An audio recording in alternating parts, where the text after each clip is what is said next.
harvest beneath the hive. Some people call it madness. I call it survival. It didn't start that way, though. It began with a whisper of betrayal, the kind that seeps into your bones and festers until it turns you inside out. I can still hear my mother's voice, sharp and laced with scorn, as she spat, "You're gonna disgrace this family, you know that?" That was years ago, in the small kitchen of my childhood home, surrounded by the very people who were supposed to lift me up. Instead, they crushed me with their laughter, their mockery echoing like a cruel hymn. I had just lost my job as a food safety inspector after raising alarms about tainted supermarket honey. I was dismissed as paranoid, a lunatic chasing shadows. But I wasn't crazy. I was onto something much darker and more sinister than they could ever understand. Now, standing before my family's house, I feel a chill creep down my spine.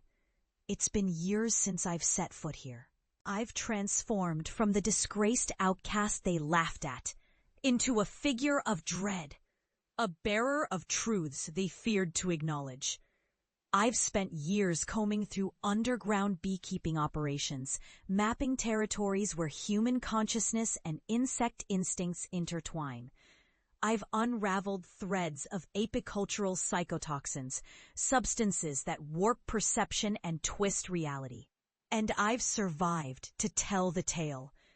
As I knock on the door, the wood feels cold, almost alive.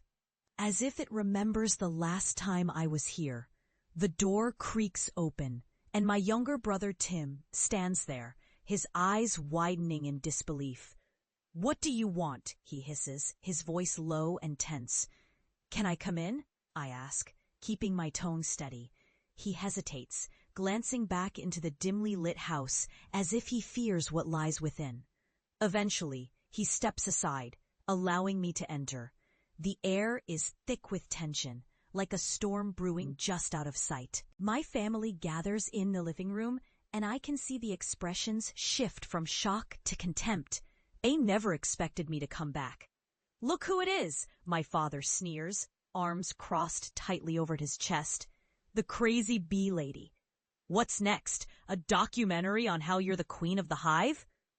I swallow the bile rising in my throat, but I can't let them see my anger. They think they've won by casting me out, but they don't know the weight of the knowledge I carry. I'm not here for their approval. I'm here to show them the truth. "Let me tell you about the honey you've been eating," I say, my voice steady but low. The words drip.